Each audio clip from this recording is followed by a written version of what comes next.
है, क्या सहाबा ने शबे बरात मनाई? अरे उनकी हर रात इबादत की रात थी। और शबे बरात क्या है? कोई ढोल पीटते? शबे बरात क्या है? कोई उसमें ऑर्केस्ट्रा होता है? शबे बरात बस इतनी है कि उलमा कहते हैं कि उस रात इबादत करो, सलातुत तस्बीह पढ़ो, नवाफिल पढ़ो, अपने अल्लाह की बारगाह में तौबा करो, कब्रस्तान हाजिरी दो। हाजिरी इसलिए कब्रस्तान दो कि उसकी कुछ हिकमतें हैं। नंबर एक, शबे बरात में सबको बख्शा जाता है, उन्हें नहीं बख्शा जाता जिन्होंने रिश्तेदारों के साथ बदसलूकी की या माँ बाप को नाराज किया। तो जो जिंदा रिश्तेदार है वो तो उनसे मिलकर माफी मांगता है, और जो कब्रों में रिश्तेदार सो रहे हैं वहां जाकर उनकी मगफिरत की दुआ करता है, तो वहां उनका दिल खुश होता है। पहली हिकमत।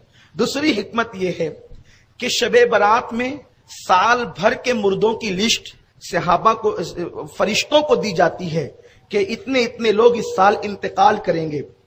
ये तकसीम होता है मामला, इतने इतने लोगों का इंतकाल होगा, तो फरिश्तों के हाथ में वो लिस्ट जाती है। आका फरमाते बहुत से लोग होते हैं जो हंसी कर रहे होते हैं, बहुत से लोग होते हैं जो खा रहे होते हैं, बहुत से लोग होते हैं जो शादी के प्लान बना रहे होते हैं, लेकिन अल्लाह के यहाँ उनके लिए कलम चलता है कि उनका नाम जिंदों से निकालकर मुर्दों की फहरिस्त में लिखा जाता है। तो अब हम उस रात कब्रिस्तान इसलिए रहते हैं ताकि हमारी मौत हमें याद आए, और जब हमारी मौत हमें याद आती है तो हम अपने लिए मगफिरत की दुआ करते हैं, हम तौबा करते हैं, इस्तिगफार करते हैं, अपनी जिंदगी को बदलने की कोशिश करते हैं। बल्कि कितनी वाज़ेह हदीस है जो जिसको हमारे असलाफ ने अपनी किताबों में लिखा। सरकार गौसुल आजम दस्तगीर लिखते हैं, हजरत अल्लामा जलालुद्दीन सयूती लिखते हैं, इस तरह से बहुत से बुजुर्गों ने लिखा। हदीस ये है कि अम्मा आयशा सिद्दीका का जो लक़ब है, और मुहद्दिसीन ने भी इसको इस एतबार से लिखा, शबे बरात के हवाले से नहीं लिखा, अम्मा आयशा के हवाले से लिखा। अम्मा आयशा का नाम आयशा है, सिद्दीक की बेटी इसलिए सिद्दीका है, लेकिन उनका एक लक़ब है हुमैरा, उन्हें हुमैरा कहते हैं। और ये लक़ब हुजूर अलैहिस्सलाम ने अम्मा आयशा को दिया, क्या? हुमैरा। हुमैरा का मतलब आप यूं कर सकते हैं, सुर्ख रंगत वाली, सुर्ख रंगत वाली को कहते हैं हुमैरा। अब इस पर मुहद्दिसीन ने जो बहस की है कि हुजूर अलैहिस्सलाम ने अम्मा आयशा को हुमैरा का लक़ब क्यों अता फरमाया, हुमैरा क्यों कहा, तो बात यह है कि अम्मा आयशा खुद फरमाती है, रावी कौन है? अम्मा आयशा सिद्दीका, मेरे रसूल की महबूब ज़ौजा अम्मा आयशा सिद्दीका अहादीस में बड़ी बारीक नजर रखने वाली, हजारों ताबईन की उस्ताद हैं, सैकड़ों सहाबा की उस्ताद हैं अम्मा आयशा।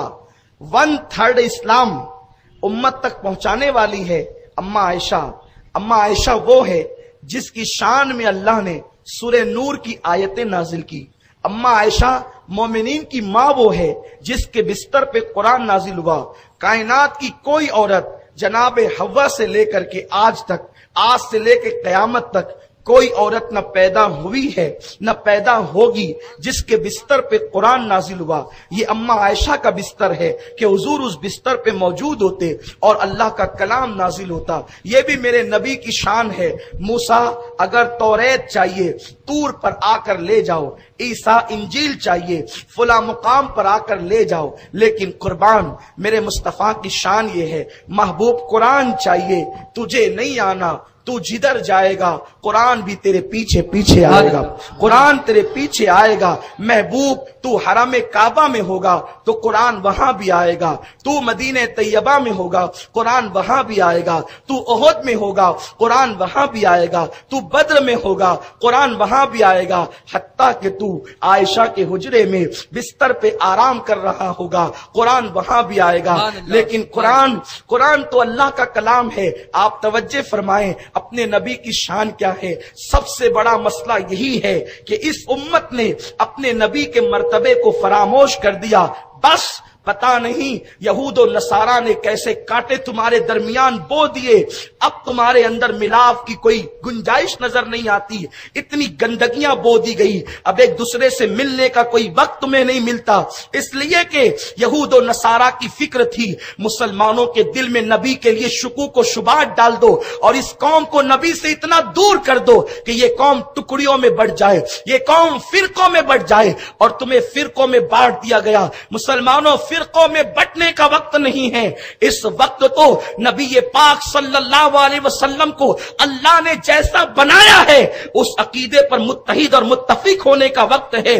زمانہ تمہیں مٹانے کے چکر میں ہے، بیت المقدس خطرے میں ہے، حرمین شریفین خطرے میں ہے، اس وقت ٹکڑی اور فرقوں میں بٹنے کا ٹائم تو نہ تھا، اس وقت تو وقت وہ تھا کہ ابو بکر، عمر، عثمان و علی کا، سعد و سعید کا، طلحہ و زبیر کا جو عقیدہ تھا، تم اپنے انانیت کے بت توڑ کر صحابہ کے عقیدے پر آ جاتے اور ہاتھ میں ہاتھ ملا کر اسلام کا جو ہے وہ تحفظ کرتے، لیکن ہائے تمہارے درمیان ایسے پیٹ کے پجاری پیدا ہو گئے جو تمہیں ملنے نہیں دیتے، ملنے سے تمہیں روکتے ہیں۔ اگر تم آگے بڑھتے ہو حق کی طرف تو کبھی شرک کا خوف دلایا جاتا ہے، کبھی بدعت سے دھمکایا جاتا ہے۔